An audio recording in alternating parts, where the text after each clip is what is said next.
Good morning. My name is Rebecca Coffey, and I'm a junior at Tunstall High School and Piedmont Governor School.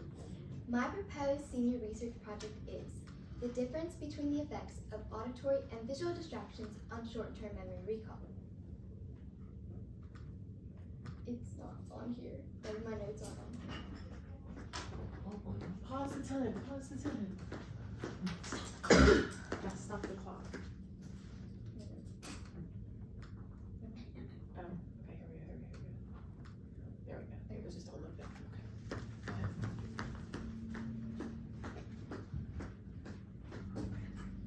Okay, reconvene. Do you want me to start over? Whichever works better for you. If you want to start over, that's fine, or you can pick up where you're at.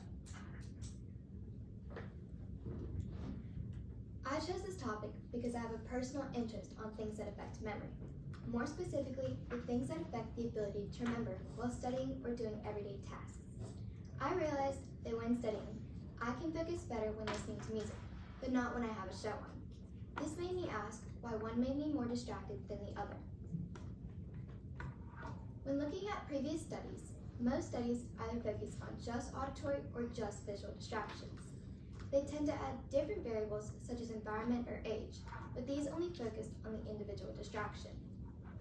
A 2018 study investigated the impact of visual distractions on short-term memory recall using a dual task paradigm.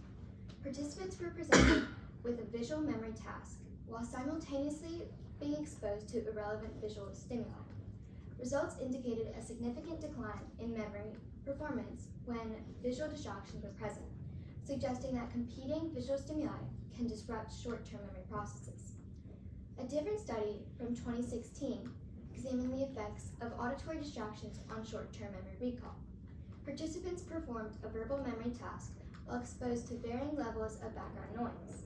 The results showed that auditory distractions impaired memory performance, with louder noise levels leading to greater decrements in recall accuracy. I have found that there has not been a study where they actively test and compare both auditory and visual distractions. In order to fill this gap, I came up with the following research question. How do auditory and visual distractions differ in short-term memory recall? To answer this question, my proposed research hypothesis is if the memory test is given with distractions present, then visual distractions will lower the test scores of memory recall more than auditory distractions. A study shows a negative impact of visual distractions on memory recollection. It compares it to a previous study when it was involved in a study where they focused on auditory distractions. While they both had negative impacts on memory recall, visual distractions seem to hurt more. If this is not the case, my null hypothesis is if a memory test is given with distractions present, then there will be no statistical difference on which will lower the test scores of memory recall. In order to test these hypotheses, the independent variable will be the type of distraction, and the overall effect of this independent variable will be the number of words memorized from the word list provided. The control variables will be the memory test, the setting, the age group, and the same list of words will be shown for the same amount of time. Each person will be their own control with no distractions. This study seeks to find the effects of distractions on teenagers in everyday life. Regarding this, the target population is teenagers in general, and the sample population is teenagers between the ages of 13 and 18 in the Piedmont region. This sample will include 30 individuals split into two groups. The treatment groups will include 15 individuals with auditory distractions and 15 individuals with visual distractions.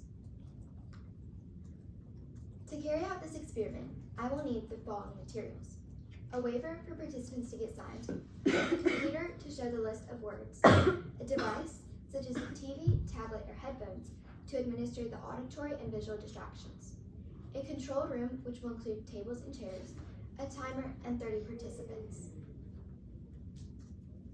My procedure will start with, first, giving out a waiver to get signed. Next, I will blindly assign the experimental groups. After this, I will start with everyone performing their own control. They will be shown a word list with no distractions for 90 seconds.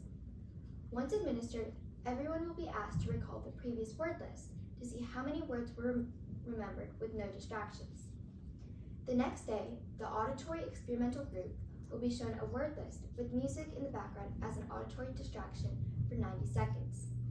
After this, the auditory group will be asked to recall the previous word list to see how many words were remembered with noisy distractions. On the same day as the auditory group, the visual experimental group will then be shown a word list with the show shown as a visual distraction for 90 seconds. This show will be on without noise. Once done, the visual group will be asked to recall the previous word list to see how many words were remembered with visual distractions. The test will then be scored, and lastly, I will conduct a statistical analysis of the results. The way this procedure will give me the necessary data to answer my proposed senior research question is by starting with everyone completing the test to figure out where everyone's level of recall is, as not everyone will have the same ability of remembering. Then, after the test is completed with distractions, it will be possible to see which had a bigger difference on the initial level of recall. In my senior research project, I am making an inference on the mean of the data. I'm a little concerned about correlation because both audio and visual distractions might have a negative impact on short-term memory recall. I will be using an ANOVA hypothesis test, which requires normally distributed data and observing each variable independently. In order to randomize my sample, I will assign each participant a number, 1 through 30, and blindly assign each individual to an experimental group. I have compiled 2 example tables of data. In the top data table, the first column shows the participant number. The second column shows the example control, which is the number of words recalled with no distractions. The third column is the type of distraction given. In this case, the example I took is just visual distractions. The fourth column shows the words recalled with distractions in place. And the last column shows the difference between the words recalled with and without distractions. In the bottom data table, the columns are representative of the same information, except for in this table I took the auditory distraction data.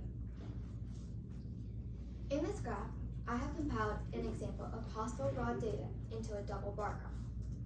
This graph shows the difference between the original recall of words of each individual's control and the recalling of words after a distraction is given.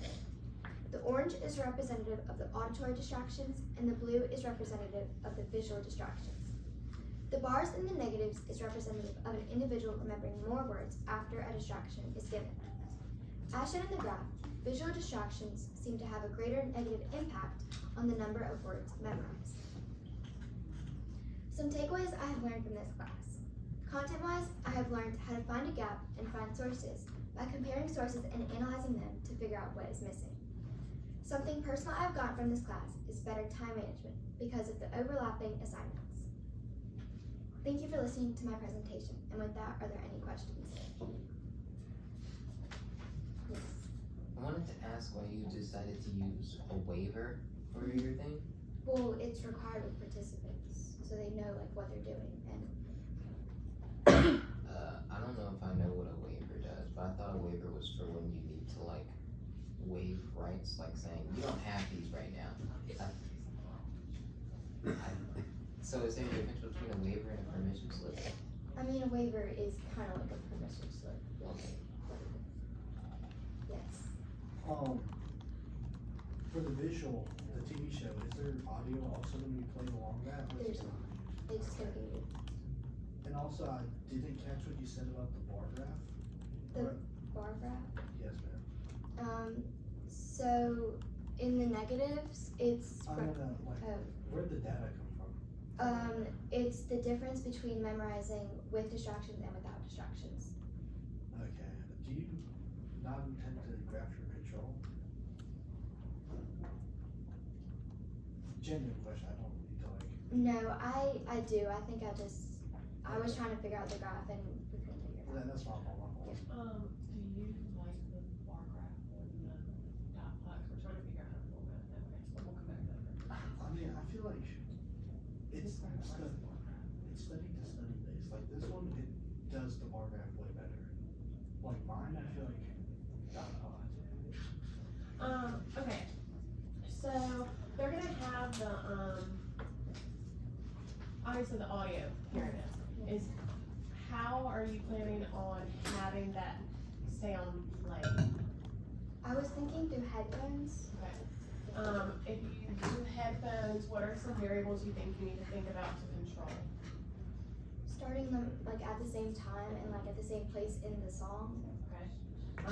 And then maybe like the type of headphone, what device it's coming out of, things like that. That's always something, whenever we're doing stuff with music, that there's always gonna be something variable, but to think about like the speaker, you have to think about like what size room you're in and how far away they are from it. But then with headphones, you have to think about what device it's coming out of, and if everybody has the same headphones, just something to think about there. With the visual, how are you gonna show the visual? A show was gonna be on because I feel like if there's like a screen there, it's like hard to focus on what you're doing because it's there and it's like easy to see.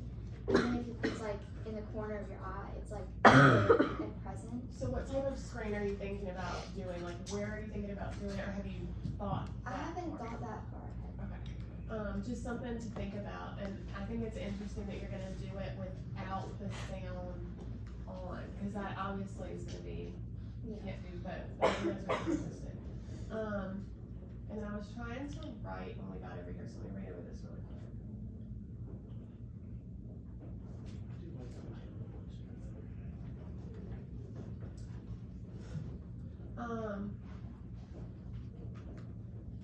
How is it this memory recall test that you're doing with the memorized words? Why did you choose to go with that versus say the digit span test or something like that? Do you have a reason behind that? Not really, because some of the sources I was looking at, they didn't really like specify a specific test they used, and it was kind of just, there was like an image shown beforehand and they had to remember it after. Okay. So I was kind of going off of that with like the words. Have you read any studies that are testing maybe something like not the distraction part, but testing the same thing with memory that you're testing? Have you read any studies like just on short-term memory recall? A lot of them, like when they're focusing on the individual distraction, they'll be focusing on short-term memory recall, but they'll also look at long-term. Okay. And so they kind of compare like over time, but they also just focus on. Right. Okay. So I was just wondering like how that test will align specifically with short-term memory recall, because I was just thinking about actually Savannah's study where they were asking like why she did that task, just something to think about there. And then here. Oh, she did have a really. Yes. Where are you going to collect your raw data? Like where are you going to record it, I guess is the right word, sorry, not collect, but record it. Into a table? Okay, so are you gonna like print the table, or are you gonna like take the computer with you, or our fancy new iPads? I think I was gonna take the computer with me. And for your table on here, because I know we couldn't fit everybody's whole table, is this all in one spreadsheet that you have it and you just gave a Yeah, I just did. screenshot of the audio and the Yeah.